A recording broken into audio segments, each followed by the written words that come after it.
Hey, this is Sebastian Maniscalco. What's happening? It's your man, Mekhi Phifer. Hey everyone, I'm Olivia Munn, and you're watching Covino and Rich. Turn on to Covino and Rich. I'm here with Covino and Rich. Unbelievable Mascanas.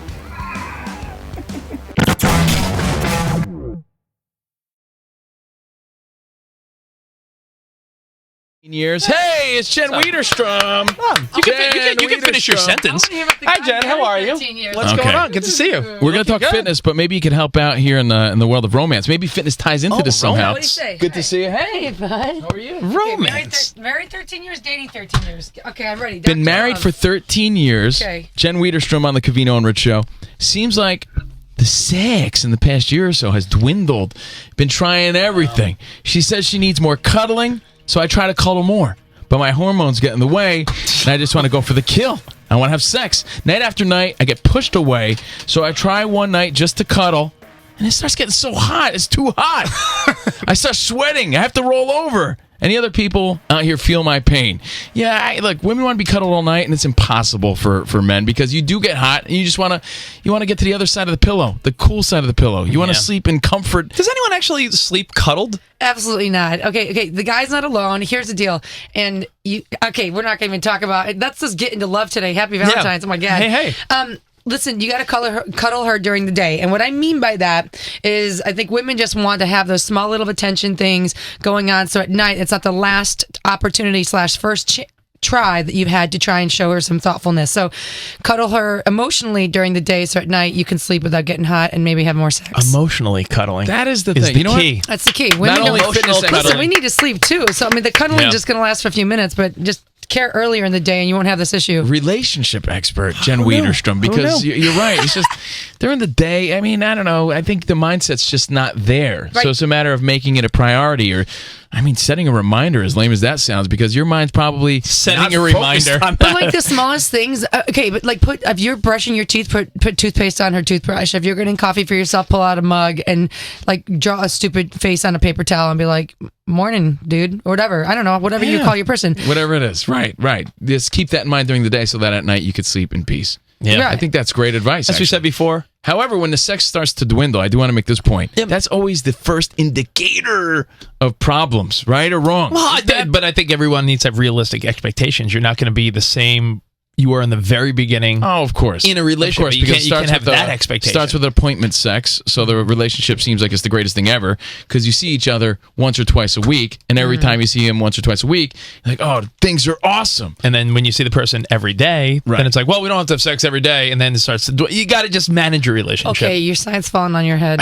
Oh, look at that. Our banner's falling. I think you just gotta talk about it, not to be weird. I mean, if you feel like you're not having as much, just be like, hey, I feel like we're not having as much. Do you want to like make sure we do it? And sometimes it's just because busyness, life gets in the way, and but it becomes a big giant. But then I feel like in that situation, people when people have to talk about it, then it becomes sometimes even more awkward. Right? You're acknowledging the issue. It becomes more. Then it's like forced. It's like imagine you were dating someone. They're like, no, Jen, we need to have more sex. Then now you're like, all right, well, do we need to do it now or later? Then you feel like a weird taking pressure. The organic, spontaneity out of it. Yeah, a little bit. But she's right. I mean, you do have to acknowledge the problems. Can we sweep them under the rug? Then it becomes more of an issue. Depends on what kind of relationship you're interested in. If this is just a fun fling, whatever, hanging out, then you don't want to address it. Then don't and move on. But if it's someone that you like, you're going to spend time with, this person's going to be in your life, and you can't talk about that without it being an elephant. Yes, then you know it's a sign for bad. Right. Let me ask you one more thing before we get into that, because we want to talk about diet and fitness, because honestly, we both feel like we're in a rut right now. But one last thing about relationships. One last thing about the relationships.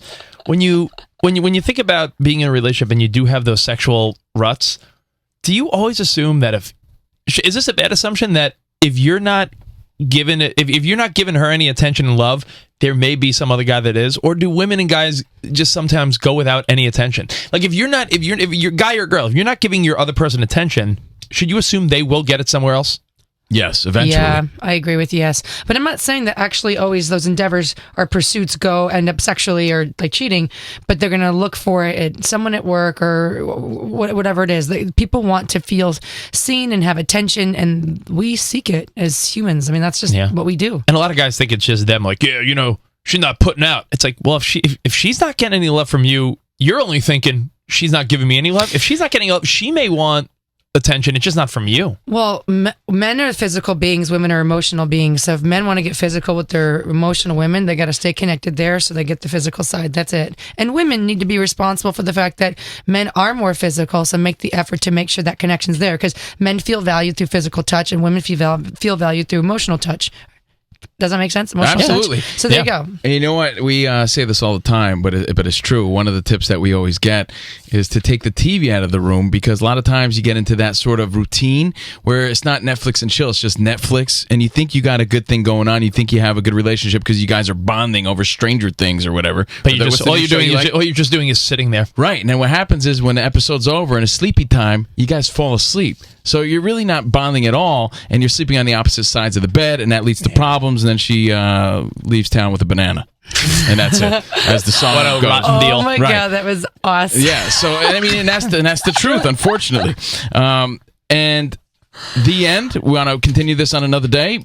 I'd say listen to Jen. What do you mean? Yeah, listen to Jen Widerstrom's her expert advice here. I think she hit the nail on the head. I just know people. Yeah, that's it.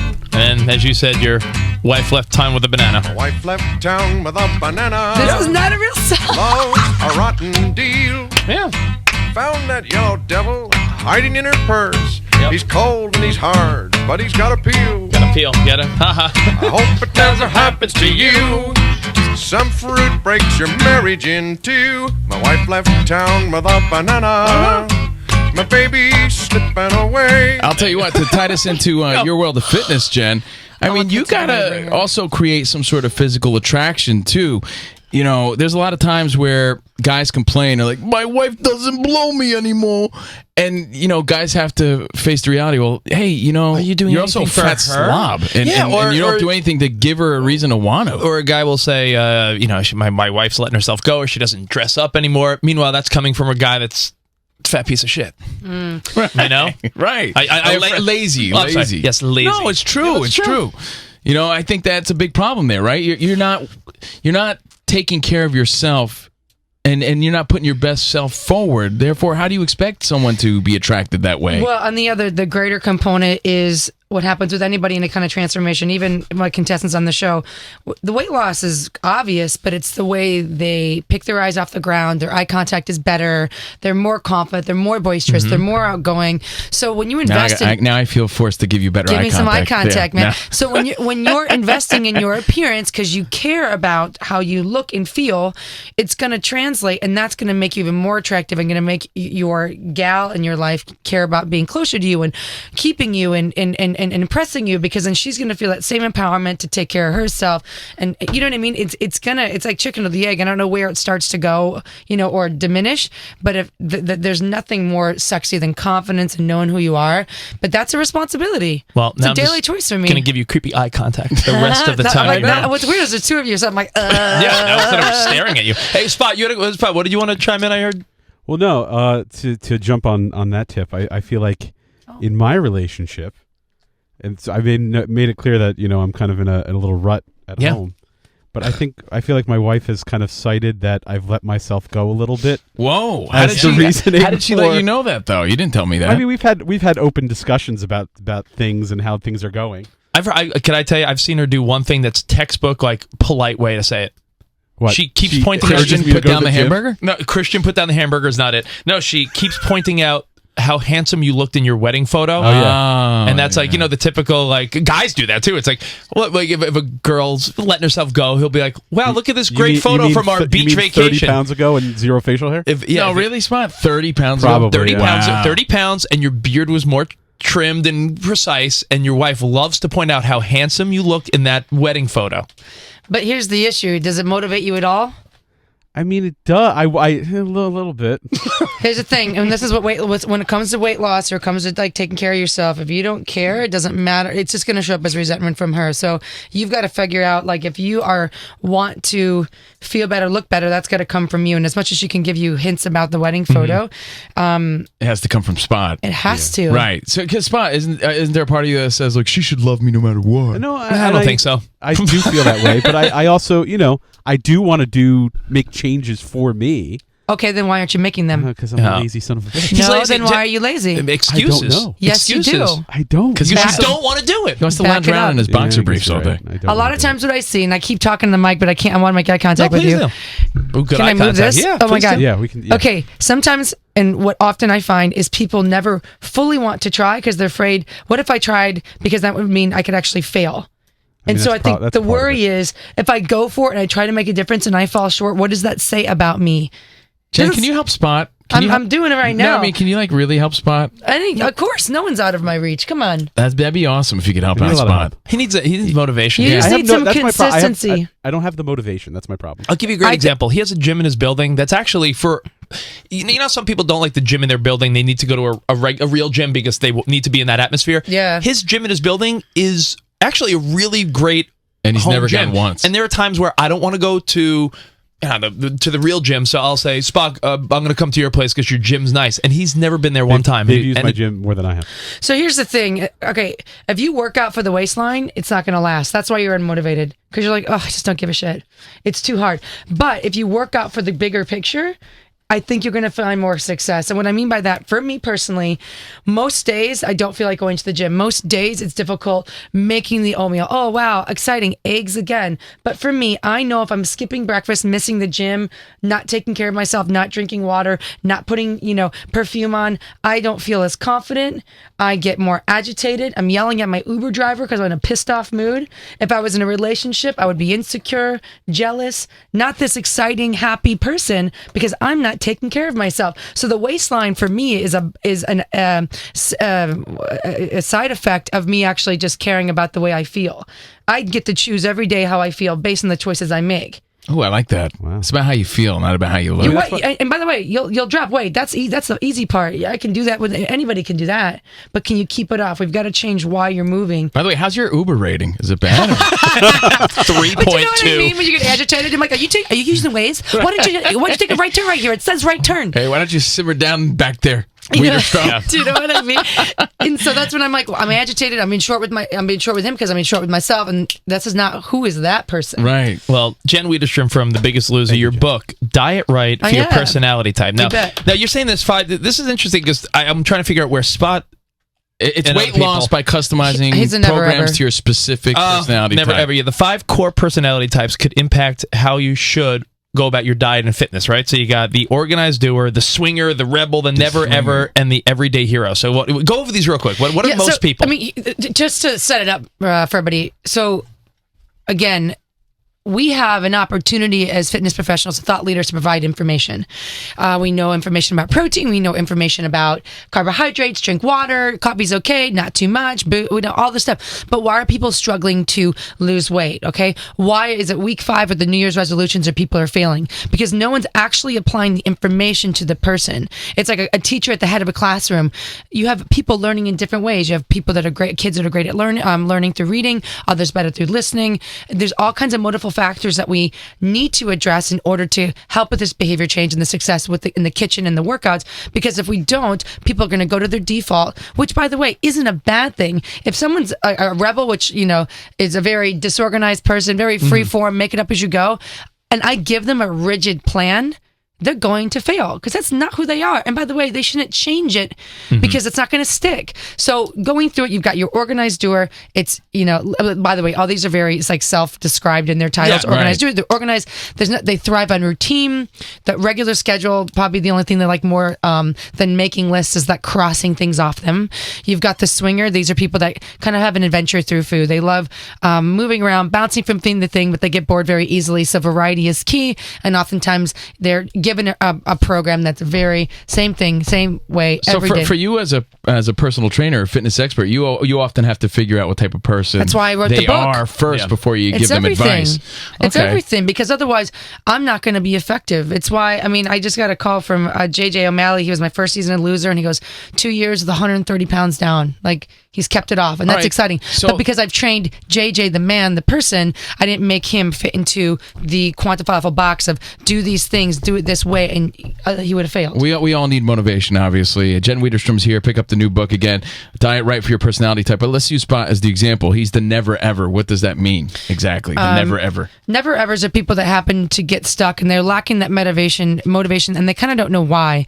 Oftentimes, you're going to find him negotiating himself, saying, "Well, getting like let's say a fried chicken salad." Well, I'm like, really, the fried chicken with the ranch and the whatever? At least it's a salad. Right. So I had a light lunch. I can have a bigger dinner. Guys will often say too, like, well, you might blame it on like testosterone levels or sleep or energy levels. Does that have anything to do with it? A lot of times, do you think? What do you mean? Or do you think it's just guys just being lazy? Right? Because sometimes you're just not motivated. I think the ego is one of the most incredible tools. Your ego is not your amigo. It's not. It's a great tool when you use it the right way, by the way. Yeah. Does he ever say that? Is this a common thing? You pulled that out of the past, I just didn't made you? that up right now. Yeah, okay. Yeah, I did. Yank that one out of the 90s. My ego blows. I hate my ego. That's the thing, but my ego is not use it to your advantage, though. Yeah, it can be a great tool. It can be your worst enemy, and that's what happens with the never ever. They're in their head before they can even get coaching to help, and a lot of times motivating them with the big picture. So he doesn't really care about his mile time, but he does care about having greater energy. He does care about living longer. He would care about creating a strong relationship with his wife, and those are motivating factors that actually keep him going. What sort of motivational thing would you tell a guy like Spot, or all of us, but especially Spot? I mean, who wants to do it? His wife wants him to do it, but he's just not doing never it. ever. Right. I mean, what would you? You've got. You've got to. We want to see Model Spot. Have you ever seen Model Spot? Oh, we want to show you Model Spot. Where's Model Spot? Well, by the way, I love the beard. Don't shave that thing. That's rad. That'll stay. That'll okay, never great. go. Okay, then I'll help you. No, you have. He has a lot of potential. He's lost weight before, and it comes back. Yeah. He was Model Spot at one point. Always comes back. He took modeling pictures. Always comes back. Always comes back. So you've already pre-decided that it's not going to stick. Ah, there it is. Stop it. That's it. Yeah. You're like, it's for right now. It's not forever. Yeah, like he lost weight he lost weight for his wedding. Then that's what I'm saying. If I really fully tried, I would actually fail. So he's just assuming it's going to come back on, so I'm not going to try. And unfortunately, I think an accountability would be great. I think your wife using her as a way to stay accountable and keep moving is going to be helpful. But this has got to be about bigger picture stuff, because otherwise you're not going to keep it going. I always say play out the comic strip. If you keep going at the way you're going, the disconnection continues with your wife. You continue to put yourself down, whether jokingly on the air with us or in your own head. Where does that spiral to, and at what point are you going to find yourself in a really unhappy place where you don't feel like you can get out the rabbit hole? Or are you willing to do something about it? Always play out the comic strip. Because if you see yourself there and you like, I can't live there. I think you would motivate him. I think Spot just needs motivation, and I think he would like to stare at you in yoga pants. It's way too deep for me. Spot, would Jen Widerstrom in her yoga pants that we see on Instagram motivate you to go? Right here. I think, yeah. I got him right here. Would that motivate you to go? But also with my never ever. She stands in front. I'll be behind working out. That's creepy. Oh, sorry. That's creepiness. What if that gets you started? I'll take it. That's your personality type. Don't ignore it. Say, I'm going to meet somebody. What personality type is I want to see women in yoga pants? What personality type is that? I think that's just men. Yeah. Hey, Jen, let me ask you. Jen from The Biggest Loser, the book, Diet Right for Your Personality Type. We always wonder, what is tougher? Is it tougher to get someone that's, because I'm sure you deal with both types, someone that's very out of shape to get into somewhat decent shape? Or what about the person that is in pretty decent shape to get to that next level? Because I feel like that's like Covino and I are always in the struggle of like, we played sports growing up, we feel good, we're decently in shape, but how do I get to that? That's way harder. Next, that's way harder, right? Yeah, because we're just really visual creatures, and so we don't see enough of a difference fast enough, so we feel like, this blows. You know, at least as athletes, it's like a 10-pound range. I think there's guys always like me that I feel like there's like a 10-pound range of the difference between feeling really good and being like, I got 10 pounds of shit on me. Yeah, but we've gotten so busy and complicated in our life that we kind of think, oh, what's the point? What's worth the effort? We're okay. We're good enough. Yeah, right. Because that's at least mindset. as athletes, I trained for performance. It was never about appearance. I wanted to lift heavy and throw far and do well at my college sport. Because that was it. I was a hammer thrower. So I never cared. When it became just about health and fitness. Thor? Hammer thrower. Doesn't Thor? Thor has a hammer. That's okay. yeah. That's so cute. So hammer throw in track and field. She just gave you a bless your heart. Yeah, she told me I'm so Okay. cute. She's like, he's so special. Do you remember what a shot put is? Yes. Okay, we all had to do it like in 6th grade or whatever. Right. That at the end of a long wire, and I spin, and Right. that's technically that's hammer throw. Oh, sweet. Okay. Hammer throw. The goals are wrong. If you're reading between the lines here, our goals are wrong. It's like in business. If your motivation is to just be rich and famous, you got it all wrong. It's about the work along the way. She's doing it not to look good, is to actually get strong and feel right. So, but that's what's cool is like you are going to lose the weight. The results matter, and this book provides them, but also sustains them. And I feel like people are the greatest asset in their lives, and this book is going to bring that out in them. Diet right for your personality type, Jen Widerstrom. Real quick, because we only got a minute. We have 1 minute. Yeah. So what else should we get across here? Now, pre-workout. Do you recommend it or not? Yeah, depending on your goals. I mean, I like to use it. I get really stretched. I'm always going and running. For me, I use ID Life. It's a great pre-workout. There's no niacin flush in your head. What about side effects that people say? No, Not if you use it correct? then they're using the wrong shit. Okay, what was the one you recommend? ID Life. It's called pre and post. ID Life Nutrition. Okay. Has anyone invented a shortcut to fitness and life yet, or no? No shortcuts. I think I just did. The shortcut is you're the asset. Start paying attention to yourself and not other people. Exactly. Hey, we thank you. You're always welcome here. I feel like we know you. We see you on Instagram all the time, and you're always fun to hang with. Motivating. Yes, at Jen Widerstrom on Twitter, and the new book again is Diet Right for Your Personality Type. You got to find something that works for you, so get the book. Perfect. And we'll see you guys tomorrow. If you missed any of the show, on demand at SiriusXM.com. On demand. We'll see you guys tomorrow. Arrivederci, baby. See you in the promised land. Goodbye. Goodbye.